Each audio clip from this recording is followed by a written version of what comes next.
What if I told you that your body might already be giving you warning signals of heart failure, signals that could save your life, but most people dismiss them as just aging or feeling tired?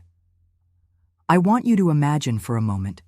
You're 67 years old, and you've always been the one everyone counts on. You raised 3 kids, worked for 40 years, and still pride yourself on being independent. But lately, something's different. Walking to get the mail leaves you winded. You need 3 pillows just to sleep comfortably. Your ankles are so swollen that your favorite shoes don't fit anymore. Your family says, "Oh, that's just what happens when you get older." Your friends nod knowingly. Even you start to believe it. But here's what nobody's telling you. These aren't just signs of aging. They could be your heart's desperate cry for help. Here's the truth that the medical community wants you to know. More than 6.2 million Americans live with heart failure right now, and research shows that many don't realize it until it's dangerously advanced. The American Heart Association reports that every 36 seconds, someone in the United States dies from cardiovascular disease. But here's the thing.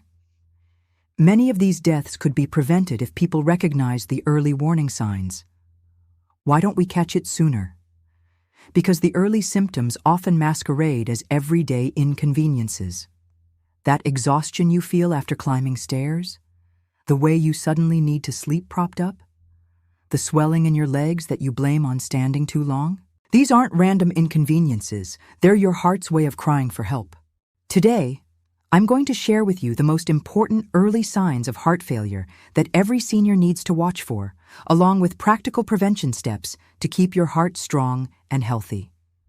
Some of these warning signs may surprise you, like why tying your shoes could leave you short of breath, or why you're suddenly waking up in the middle of the night gasping for air, or why you're gaining weight even though you're eating less. Now, before we dive in, I need you to understand something crucial. This video is for educational purposes only. It's not a substitute for professional medical advice, diagnosis, or treatment. If you recognize these symptoms in yourself or a loved one, please don't wait. Talk to your doctor as soon as possible. Your life could literally depend on it. But here's what I promise you.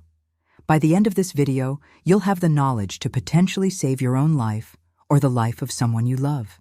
You'll know exactly what to watch for, when to be concerned, and what steps you can take starting today to protect your heart. So let's begin. And I'm going to start with the warning sign that affects nearly 90% of heart failure patients, yet most people explain it away. Warning sign #1. Shortness of breath, even with simple activities. Let me paint you a picture. Margaret is 72 years old. For decades, she walked her dog Max every morning without thinking twice about it. But over the past few months, that same route that used to be a pleasant stroll now leaves her stopping every few minutes to catch her breath. She tells herself it's because she's out of shape, or maybe it's the weather, or perhaps Max is just walking faster these days. But here's what Margaret doesn't realize. If walking to the mailbox, climbing a single flight of stairs, or doing light chores like folding laundry suddenly leaves you gasping, this is not just old age. According to the American Heart Association, exertional breathlessness is one of the earliest and most common symptoms of heart failure, affecting nearly 90% of patients. Here's what's happening inside your body. Your heart isn't pumping blood efficiently anymore. Think of your heart as a pump in your basement that's supposed to circulate water through your house. If that pump starts to weaken, the water doesn't reach the upper floors as easily. Similarly, when your heart muscle weakens, it can't push oxygen-rich blood to all parts of your body effectively. So your lungs are forced to work overtime, trying to get more oxygen into your system. The result? You feel short of breath doing activities that used to feel effortless. The key difference here is in the pattern. It's not about getting tired after running a marathon or doing an intense workout. It's about feeling unusually winded during routine tasks that never bothered you before. Tasks like walking across a parking lot, carrying a basket of laundry upstairs, playing with your grandchildren, even talking for extended periods. If you find yourself making excuses to avoid activities you used to enjoy because they leave you breathless, your heart might be trying to tell you something important. Warning sign #2. Trouble sleeping flat. The pillow problem. Now let me ask you something. How many pillows did you use to sleep with 5 years ago? How many do you use now? If you're like many of my viewers, you might have noticed a gradual change. Maybe you started with 1 pillow, then added another for comfort. Then perhaps you moved to 3 pillows, or even started sleeping in a recliner because it's the only way you can breathe comfortably at night. This has a medical name, orthopnea, and it's a classic early sign of heart failure that affects about 80% of patients, according to clinical studies. Here's what's happening. During the day, when you're upright, gravity helps your heart return blood from your legs back to your heart and lungs. But when you lie flat, gravity is no longer helping you. If your heart is weak, fluid that has been collecting in your legs during the day starts to return to your circulation, and some of it ends up in your lungs. Imagine trying to breathe with a wet sponge pressed against your chest. That's similar to what happens when fluid builds up in your lungs. Your body instinctively knows that sitting up helps drain this fluid away from your lungs, which is why you unconsciously reach for more pillows or head to the recliner. The tricky thing about orthopnea is that it creeps up gradually. Most people don't wake up one day and suddenly need 4 pillows. It happens slowly, over months, so you adapt without realizing it's abnormal. But here's your warning. If you've gone from sleeping flat to needing 2, 3, or more pillows, or if you've started sleeping in a chair just to breathe comfortably, your body is waving a red flag that shouldn't be ignored. Warning sign #3. Fatigue and weakness. That rest can't fix. We all get tired. At 65, 70, or 75, it's natural to have less energy than you did at 25. But the persistent exhaustion of heart failure is different from normal tiredness, and I want you to understand exactly how to tell the difference. Normal fatigue gets better with rest. You have a busy day, you sleep well that night, and you wake up refreshed. But heart failure fatigue is relentless. It doesn't improve with a good night's sleep. It doesn't get better after a relaxing weekend. It's there when you wake up, it follows you through the day, and it's waiting for you when you go to bed. Let me tell you about Robert, a 69-year-old retired teacher who loved working in his garden. For years, he could spend hours planting, weeding, and pruning. But gradually, he found himself needing to rest after just 15 minutes of light gardening. Then 10 minutes. Eventually, he stopped gardening altogether, telling his family he just wasn't interested anymore. What Robert didn't realize is that his heart was struggling. When your heart can't pump efficiently, it has to make tough choices about where to send the limited oxygen-rich blood it can circulate. Your heart prioritizes sending blood to vital organs like your brain and kidneys to keep you alive. That means your muscles, the ones you rely on to walk, cook, clean, or garden, aren't getting enough oxygen to function properly. The result? Daily tasks that used to feel easy now feel overwhelming. You might notice groceries feel heavier than they used to. You avoid stairs when there's an elevator available. You make multiple trips instead of carrying everything at once. You find excuses to avoid activities you once loved. You feel exhausted after what used to be normal activities. If you've been telling yourself, "I'm just not interested in those things anymore," I want you to consider whether it might actually be that those activities have become too physically demanding because your heart isn't working as well as it should. Warning sign #4. Swelling that gets worse. Throughout the day. Here's a question I want you to think about. Do your shoes feel tighter at the end of the day than they did in the morning? Do your socks leave deep indentations in your skin? Have you noticed that your rings don't fit the same way they used to?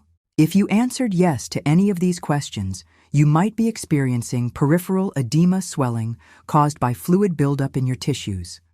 This is one of the most visible signs of heart failure, affecting about 70% of patients at the time of diagnosis. Here's what's happening. When your heart can't pump effectively, blood doesn't circulate properly through your body. This causes blood and fluids to pool in your lower body, particularly in your feet, ankles, and legs. It's like a traffic jam in your circulatory system. Everything backs up.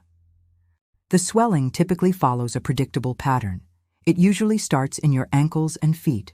It gets worse as the day goes on. It's most noticeable in the evening. It might improve slightly after you've been lying down all night. It gradually gets worse over time. Many people mistake this for normal aging or blame it on standing too long, eating too much salt, or hot weather. While these things can cause temporary swelling, heart failure swelling has distinct characteristics. It's persistent. It doesn't go away after a day or two. It's progressive. It gradually gets worse over weeks or months.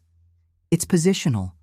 It's worse in your legs and feet than in your arms and hands. It's pitting. If you press on the swollen area, it leaves an indentation. If you notice swelling that meets these criteria, especially if it's accompanied by any of the other symptoms we've discussed, it's time to have a conversation with your doctor.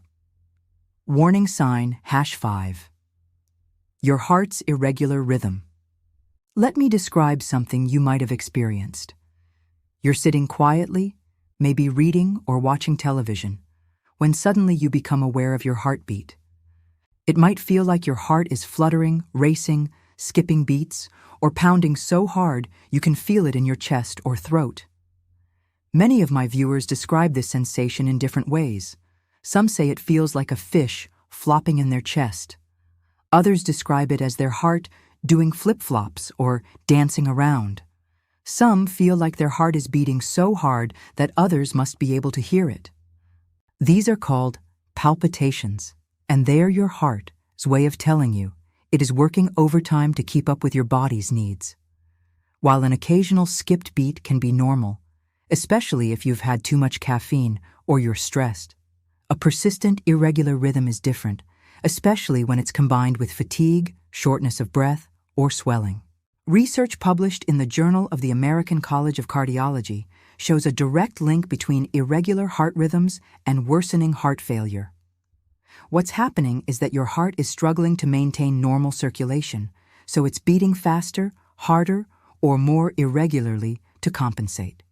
Here's what to pay attention to. Palpitations that happen frequently, not just occasionally. Irregular heartbeat that lasts for several minutes at a time. Heart racing or pounding that happens even when you're at rest. Irregular rhythm accompanied by dizziness, chest discomfort, or shortness of breath. The hidden warning signs. Most people miss. Now, I've covered the 5 most common early warning signs, but there are several other symptoms that many people, and sometimes even healthcare providers, overlook. These are the subtle signs that often get dismissed, but they could be just as important as the obvious ones. Sudden weight gain. If you're gaining 2-3 pounds in a day or 5 pounds in a week without changing your eating habits, this could be fluid retention. Your body might be holding on to extra fluid because your heart isn't circulating it effectively. Persistent cough or wheezing, a chronic cough, especially one that produces pink or white mucus, or wheezing that won't go away, could be fluid building up in your lungs. Many people assume it's a cold or allergies that just won't clear up. Loss of appetite and nausea. When your heart isn't working well, fluid can build up around your liver and intestines, affecting digestion and making you feel full or nauseous, even when you haven't eaten much. Mental confusion or difficulty. Concentrating. If your heart isn't pumping efficiently, your brain might not be getting enough oxygen-rich blood, leading to confusion, memory problems, or difficulty focusing. Cold hands and feet. Poor circulation from heart failure can make your extremities feel constantly cold, even in warm weather. When normal aging becomes something more. I know what some of you are thinking. But isn't some of this just normal aging? And you're right to ask that question. The tricky thing about heart failure is that many of its symptoms can overlap with normal changes that come with getting older. But here's the key difference. Normal aging happens gradually over many years, and you adapt to it slowly.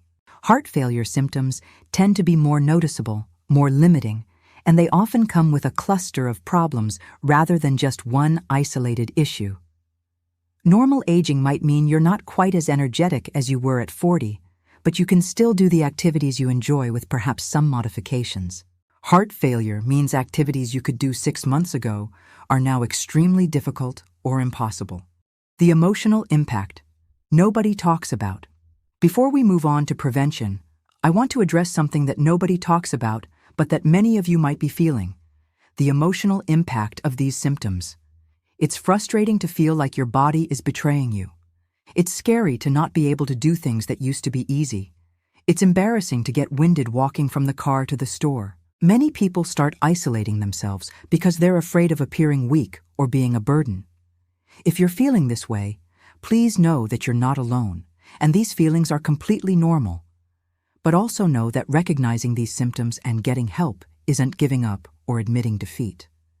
It's taking control of your health so you can get back to living the life you want to live. Prevention, your action plan for heart health. Now that you know what to watch for, let's talk about what you can do right now, today, to lower your risk and keep your heart as healthy as possible. The good news is that many of the most effective strategies are completely within your control. Nutrition that nurtures your heart. Your heart is a muscle, and like any muscle, it needs proper nutrition to stay strong. But heart-healthy eating doesn't mean bland, boring food. It means choosing foods that give your heart the nutrients it needs to function at its best. Focus on foods rich in omega-3 fatty acids like salmon, mackerel, and walnuts. These help reduce inflammation and support heart rhythm. Add colorful fruits and vegetables. The more colors on your plate, the more different nutrients you're getting. Berries are particularly good because they're packed with antioxidants that protect your heart from damage. Whole grains like oats, quinoa, and brown rice provide steady energy and help keep your blood sugar stable, which is crucial for heart health. And don't forget about lean proteins like chicken, fish, beans, and lentils, which help maintain the muscle mass you need to stay active. Just as important as what you eat is what you limit. Excess sodium makes your heart work harder by increasing blood pressure and causing fluid retention. The American Heart Association recommends no more than 2,300 milligrams of sodium per day, and ideally less than 1,500 milligrams for most adults. Movement that matters. I often hear people say, "I can't exercise because of my heart." But here's the truth. Unless your doctor has specifically told you to avoid physical activity, regular movement is one of the best things you can do for your heart. You don't need to run marathons or lift heavy weights. Even 20-30 minutes of walking daily can strengthen your heart muscle, improve circulation, and help you maintain a healthy weight. The key is consistency, not intensity. Start where you are. If you can only walk for 5 minutes without getting winded, start there. Walk for 5 minutes every day for a week, then try 6 minutes the next week. Your heart is a muscle, and like any muscle, it gets stronger with regular, gentle exercise. Other heart-friendly activities include swimming, great for people with joint problems, Tai Chi, which combines gentle movement with stress reduction, and even gardening or dancing, anything that gets you moving regularly. The weight-heart connection. Maintaining a healthy weight takes pressure off your heart. But I'm not talking about crash diets or extreme measures. Even losing 5-10 pounds can make a significant difference in how your heart functions. Here's why. Excess weight, especially around your midsection, forces your heart to work harder to pump blood to all your tissues. It's like asking your heart to supply a bigger house with the same sized pump. Eventually, that extra work can wear your heart out. Managing the silent killers high blood pressure and diabetes are often called silent killers because they damage your heart and blood vessels gradually, often without obvious symptoms. But they're also two of the most important risk factors you can control. If you have high blood pressure, taking your medication consistently, monitoring your blood pressure at home, and working with your doctor to keep it in a healthy range can dramatically reduce your risk of heart failure. If you have diabetes, keeping your blood sugar well controlled protects not just your heart, but your kidneys, eyes, and nerves as well. This means taking medications as prescribed, checking blood sugar regularly, and following a heart-healthy diet. Breaking free from harmful habits. If you smoke, quitting is the single best thing you can do for your heart. Smoking damages the lining of your arteries, reduces oxygen in your blood, and forces your heart to work harder. The good news? Your risk of heart disease starts to drop within just 24 hours of quitting. As for alcohol, moderate consumption, no more than 1 drink per day for women and 2 for men, may have some heart benefits. But excessive drinking weakens the heart muscle and can lead to cardiomyopathy, a type of heart failure. The power of regular checkups. Finally, don't underestimate the importance of regular medical care. Many heart problems can be detected and treated before they become serious, but only if you're seeing your doctor regularly. This means annual physical exams, regular blood pressure checks, cholesterol testing, and diabetes screening if you're at risk. If you have existing health conditions, it means taking your medications as prescribed and keeping all your follow-up appointments. Your next steps. Taking action. Today, here's what I want you to do after watching this video. First, take an honest inventory. Do you recognize yourself in any of these symptoms? If so, don't wait. Call your doctor tomorrow and schedule an appointment. Bring this list of symptoms with you and be specific about what you've been experiencing and when it started. Second, start making one small change today. Maybe it's taking a 10-minute walk after dinner, or adding a serving of vegetables to your lunch, or scheduling that checkup you've been putting off. Small changes add up to big results over time. Third, share this information with the people you care about. Heart failure doesn't just affect the person who has it, it affects entire families. By sharing this knowledge, you could help save someone else's life. You know, heart failure is not something that happens overnight. It creeps up on you slowly, making its presence felt through little things at first. You might feel a little winded walking to the mailbox, but you're sure it's just because you're out of shape. You might need to use 3 pillows to sleep comfortably, but you just assume it's because you're getting older. You might feel tired all the time, but you just think it's because you didn't get enough sleep last night. But what if it's not? What if these seemingly normal things are actually your body trying to tell you that there's a problem with your heart? You see, when it comes to heart failure, the earlier you know about it, the better. Because when we catch heart problems early, we can treat them more effectively, and you can still live a full and active life. So if you're experiencing any of these symptoms, don't ignore them. Make an appointment with your doctor and get checked out. It could save your life.